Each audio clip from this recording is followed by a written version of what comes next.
Welcome back to my home kitchen here in Ypsilanti, Michigan. Today we're going to be doing a roast beef sous vide. So sous vide is a really cool French process, a very modern process of how to cook. So what we're actually going to do is we're going to actually take a roast beef, season it, put some aromatics in it, seal it airtight in a Ziploc bag, and then place it in a water bath that is controlled to a very precise temperature. We're going to let that go for about 6-8 hours, and then we're going to pair it with some Michigan wild mushroom, bacon, and red wine reduction, fresh asparagus, and potatoes. So the sous vide process is really fun, interesting. It takes a long time to do many things in it, but it's a really fun process, and I hope you guys find it interesting. So, I guess it's time for mise en place. Okay, so what I have here is a bottom round roast in a containment vessel. This just kind of containment vessel came directly from the grocery store, just like this. And then I've got all my mise en place ready to go, and I've got a containment vessel for after we season it. So part of our mise en place is we're gonna have a Ziploc bag ready to go. We have a tablespoon of onion powder, tablespoon of garlic, tablespoon of salt, and about a half tablespoon of cracked black pepper. 6 garlic cloves sliced, and a couple sprigs of parsley and olive oil. So this is going to kind of make up our initial mise en place for the first cooking. Okay, we're actually going to cook this this roast 3 times. We're going to sear it once, we're going to sous vide it, and then we're going to sear it again. I like the initial sear before we lock it in the bag. It gives a lot of those roasty, toasty flavors you get with the Maillard reaction. Actually really forces it into the meat. Okay, so what I'm going to do right now is I'm going to get this guy out, make sure that nothing is around you that can be cross-contaminated, and everything that we touch is immediately going to go get washed in the sink right over there. So this is a pretty lean cut of meat. What I'm looking for is for any pieces, any excess fat, like I said, I'm going to take this little bit off right here. And then if there's any tendons or any silver skin hanging out, I definitely want to get those off. But this is a pretty solid cut of meat here. So bottom is fairly lean. We're going to leave a little bit of that fat right there. But with the sous vide, since it's a low and slow cooking process, it really does lend itself to these leaner cuts of meat. So our herbs are our spices are gonna get all mixed together. Okay. And then we wanna coat this bad boy. So we want a good heavy coat, and we wanna really press it right on in, okay, to the meat. We wanna make sure we get all of the sides. So top, bottom, sides, everywhere. Okay. So this is a fairly large rib roast. It's more than 1.5 pounds. So for my wife and I, this is not only going to be dinner tonight, but also probably lunch for the next couple days with some great roast beef sandwiches. Okay. Now, once I've got it pretty well coated, every place I can see and think to coat it, we're looking good, looking good. I'm gonna go ahead and place it in here. And then I actually want to let this sit in the refrigerator for probably about half an hour. The longer it sits, the more all the salt and garlic and onion can actually penetrate through it before we sear it. So I'll be back in just a second for searing. Okay, everyone, we're ready for our first sear. This roast is actually, I'm going to sear this actually twice. Once before the sous vide, and then once again right before we serve.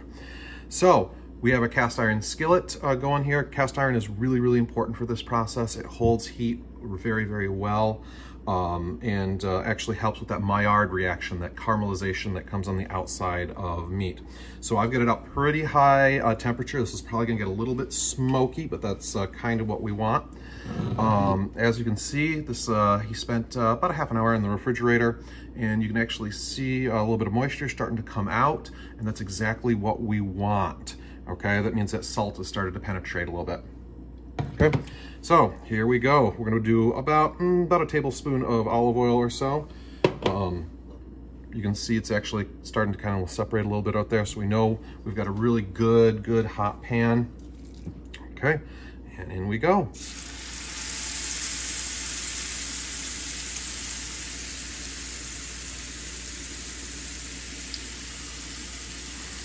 So we're gonna sear all sides.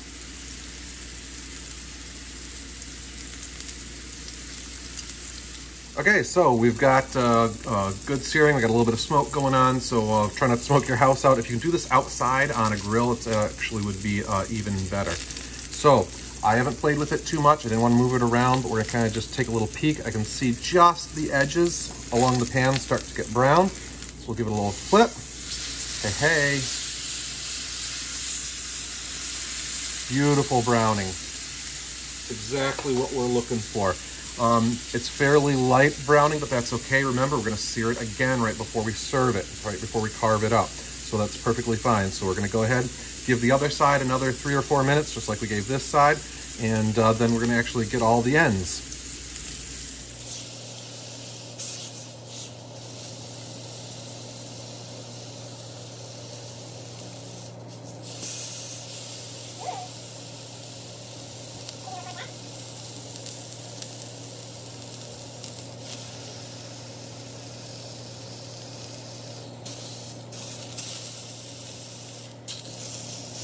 As you can see, we got a beautiful caramelization on there. We got all the sides. I've gone ahead and already turned the oven or the burner off, so we're gonna remove it from the heat, okay? So now we still want some of these little bits down here in this pan, okay? So what we're gonna do is I'm just gonna take a little bit of more olive oil, okay? I'm gonna take our aromatics, so which is our garlic and our thyme, and I'm just gonna give those just a little bit of sear. You don't have to have any heat on the pan at this point because in a cast iron, it will retain enough heat to cook these. And we don't really want to cook them. We're just kind of getting all those little bits off the bottom of the pan, softening up the garlic. Okay. And we're ready for the next step. Okay, in our next step, we got a couple things ready to go. We got an immersion circulator, which I'll show you guys in just a second, a little bit closer picture of what it is.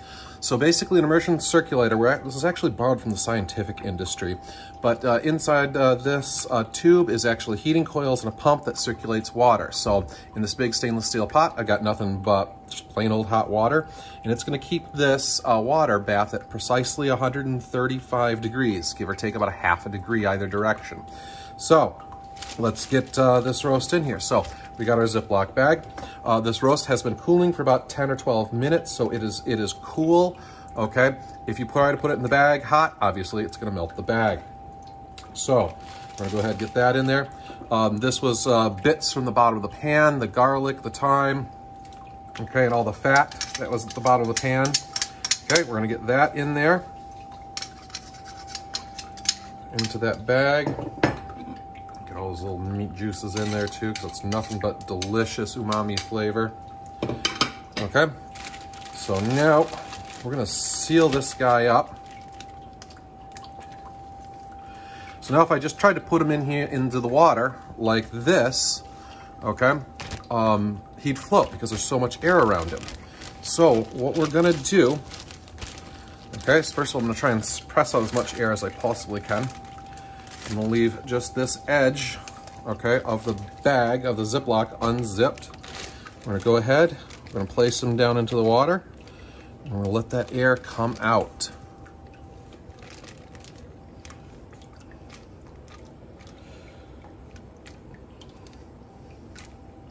So if the water's a little hot for you to handle, you can also grab a spoon and push it down that way. But basically we're leaving this little edge right here out just above the water till we get all of that air out, which I think is probably pretty close to. I'm gonna zip it up. Yep, that's now sealed. Okay, and there's almost no air in there. So after this, I like to take a little binder clip here, clip the bag up there, and now we wait. Today I'm gonna go at least 6 hours on this, so it's gonna be a late dinner for me and my wife, but 6 hours on this. You can go up to 18 or 24 hours at 135 degrees. And every hour, okay, the collagen in the meat is gonna break down more, but it's never gonna overcook. If you let this cook for an entire 24 hours, you'll still pull it out. It'll still be pink and a medium temperature on the inside. It'll just continuously get more and more tender. That's one of the main advantages of sous vide. And that garlic and the thyme and all that caramelization that's in there, it's just gonna continue to penetrate into that meat and just make it better and better and better. Okay, so I'll see you in about 6 hours.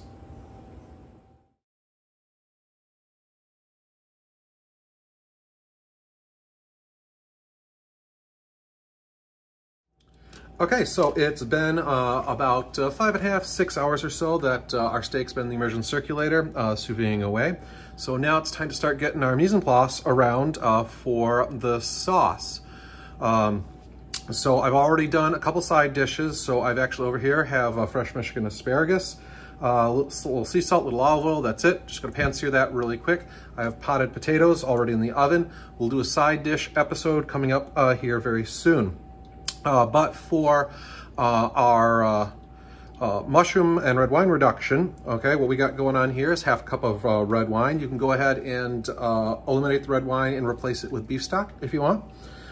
2 pieces of bacon, chopped coarsely, half a white onion, small diced, 6 garlic cloves, just chopped coarsely, half a shallot brunoise, 2 tablespoons plus a little of butter, about a tablespoon of flour, and of course always salt and pepper. And then the absolute star of our show, mushrooms. Okay, big shout out to Maya Copia for the mushrooms. This was presented to us through the Michigan Restaurant Association My Crop Box. So thank you to the Restaurant Association. So these are Michigan grown mushrooms. So definitely check out these guys from Scottsville, Michigan. They do a whole bunch of really cool stuff. Okay, always best to buy local. So what we have here are royal trumpets. Okay, they're beautiful, really meaty mushrooms. Maitake, amazing flavor on these guys. And velvet piopinis are right here. Okay, these are definitely going to be the stars of our sauce.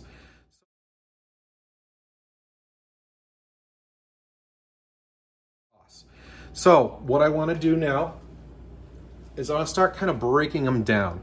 You never really want to wash mushrooms, get them wet because they don't respond well to water and they tend to go bad right away. So for the trumpet royals, okay, what I'm gonna do is I'm just gonna go ahead and take the bottoms off of these guys. And mushrooms are 70% water, so they do break down a lot. So we're actually gonna go ahead, I'm just gonna slice these guys up, okay?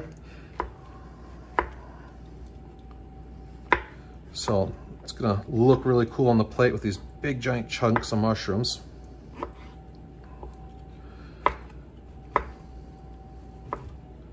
So got those nice and sliced up. Back on the plate. So for the velvets, okay, they have these really interesting tiny thin stems, okay? So what I'm gonna do is I'm just gonna break them off right here. Okay, which is, this is kind of where they're grown in the wood pulp, and just kind of let them fall apart by themselves. They actually kind of want to do that all by themselves. So now they're all kind of broken apart, okay? Those are gonna be pretty cool looking in that sauce. And then finally the maitakes, I'm gonna kind of do the same thing. I'm gonna have to cut a few of them up, but again, they have this kind of growth right at the bottom. This is kind of how they all stick together. So I'm just gonna kind of trim that off and kind of see how they fall. There's some that are gonna be smaller in here, some that are bigger. So I'm probably gonna go through here and just kind of loosely kind of yank them apart. So a couple of them that are a little too big, I'll go ahead and just kind of give them a little bit of cut up. Okay. So these guys are ready to go. Mise en place is ready to go. Let's pop that beef out of the immersion circulator, and start rendering our bacon fat down to sear our beef up. Okay, so what I got going on now is got my cast iron, same one I used from before. Got that on medium-low heat. I'm gonna add just a little tiny bit of butter into here just to get a little fat start to go in, and then we're gonna render out our bacon. Okay, so this is gonna be a slow and low process. What we're trying to do is trying to get that bacon to give up as much fat as it possibly can. Then we're gonna use that fat and a little more butter to actually re-sear the roast beef again, and then we're gonna let it rest, and then we're gonna take all those pan drippings, and that's actually what our sauce base is gonna be made out of. Okay, so our fat has been rendered down. These pieces are nice and crispy, and this bacon gave us a ton of fat. So we're actually gonna use a little bit more of this bacon fat than we are of our butter, just because bacon fat's so delicious. So what we're gonna do now, gonna kind of take these pieces of bacon out because I'm absolutely gonna add them back in to kind of finish up our sauce. And then we're gonna get ready to pull out the beef out of the immersion circulator. So that's next. So I just grabbed our beef out of the immersion circulator. So it is absolutely wonderful looking. Kind of brush those garlic pieces off. And we're gonna get this into pans back at about a medium-low heat. We're gonna get that one, so this sets up with a nice crust in it. Now, in the bag, okay, in the bag there is a ton of juice and those herbs and garlic still in there. This is a super, super flavorful, basically au jus at this point. You could take this roast right now, sliver it, put it on some bread, serve this with the side, you got an amazing French dip. We can also add some of this into our sauce as well if you need a little bit more. So there are many, many different options. So this guy is going to start searing off for us. Okay, so been searing here for a couple minutes. Let's turn it over and see what we got. Oh, look at that gorgeous crust on there. Absolutely fantastic. So all these dark little bits. So that caramelization, that's just the way you want it. So you can absolutely do that. And I'm going to go ahead and continue to do it on the other side. And then I'm actually going to do it on as many sides as I can get into the pan to create this kind of Maillard reaction. Fantastic.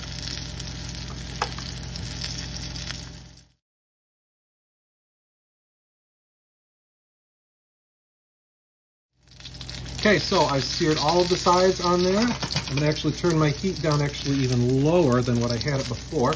So this guy is gonna go and sit on a cutting board. I'm gonna cover him with a little bit of tin foil, and he's gonna sit there for at least 10 to 20 minutes.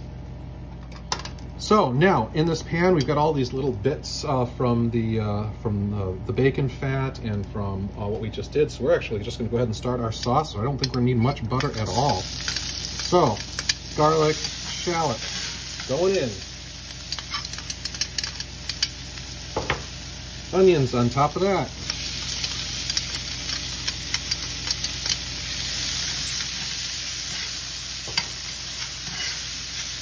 So we do want to get a little bit of caramelization going on these onions before we put the mushrooms in. So mushrooms are 70% water. So if we don't have a good hot pan and already some water removed from these onions, things will boil and steam and not actually saute. So we're gonna let these onions go for a few minutes, get some nice color on them, and then it's mushroom time. So now our onions, shallots, and garlic, they're just starting to get little tiny bits golden brown all over the place. So now it's mushroom time.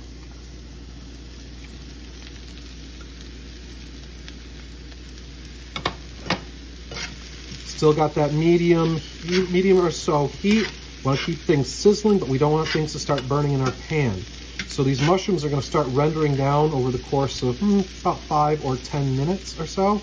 And they're going to start extracting moisture and like really intensifying the flavors. So what we definitely want to do at this point, of course, salt and pepper.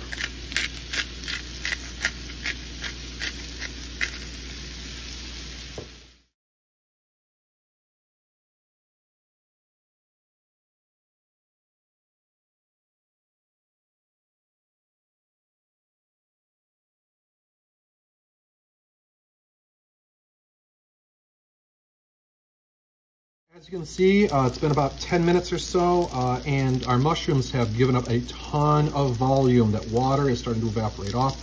We're starting to get some beautiful caramelization on these guys. So we're going to move on to the next step in our process. Okay, we're actually going to make a little bit of a roux, okay, in this pan. So our flour, now the amount of roux that is going to be required for this, it depends on how much fat was in there. So our bacon was really fatty, so we only added a tiny amount of butter. So now what I want to do is I'm going to get my flour in there, and I'm just looking for enough of this flour to soak up the fat that's left in the pan. And that's going to kind of make an instantaneous roux. So what I'm looking for is I'm looking for the shiny of the fat to kind of go away. So you can tell I just over here, I have just a little bit more, just a little bit more flour in there. So we're going to cook this out. So the pan is now pretty darn dry, which is exactly what we want.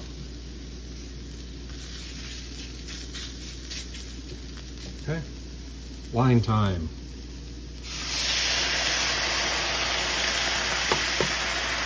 And go ahead and turn our heat down super, super low.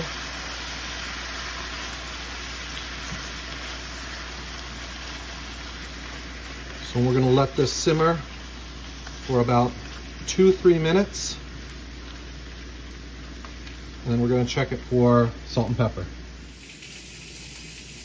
Okay, well, beef's been resting for about 20 minutes. I just checked the sauce. It did need a little salt. Mushrooms are really tricky like that. Sometimes they do like to suck up a lot of salt. So, here we go. It's plating time. So, that's what our beef looks like. Gorgeous, gorgeous, gorgeous. So, how I'm going to start slicing this up is because it is a fairly tough cut of beef, I'm going to want to cut it really, really thin. And I am going to want to also cut it going against the grain of the meat, okay? So if you look really closely, just like wood has grains, okay, so does meat. You can see the striations going in this direction. So I'm going to cut against them, okay? First one's going to come off, okay, and then I'm going to start slicing nice and thin. And what you're going to notice is that even though this beef has been cooking for almost 7 hours, it is still medium in doneness. Where's the camera? There it is. That is a beautiful medium. Okay. So I want to slice up about 5-6 ounces would be a good decent portion for this. We're going to have plenty of meat left.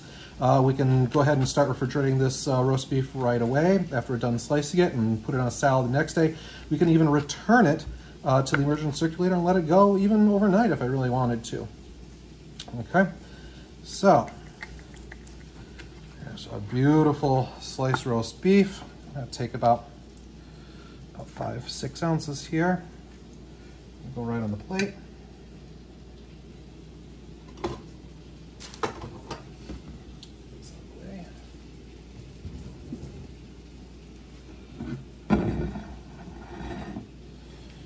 So, I got my asparagus, sauteed, salt, olive oil, and a list.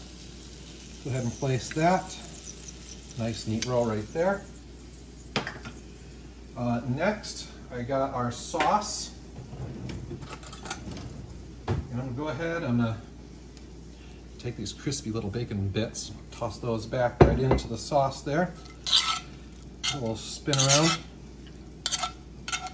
So now what I'm going to try and do is I don't want to, this meat is cooked really, really lovely. So I don't really want to cover it up too much. I just want the sauce kind of hanging off to the side. I don't want to cover up that beautiful cook.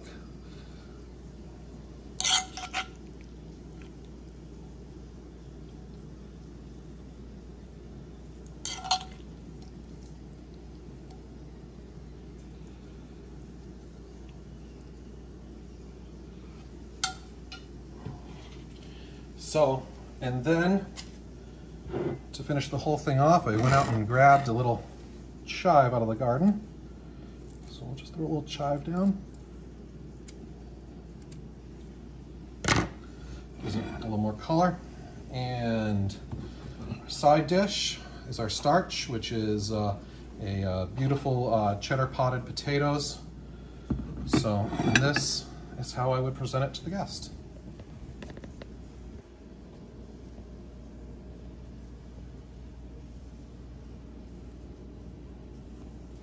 Hope you enjoyed. See you next time. I'm gonna eat this one.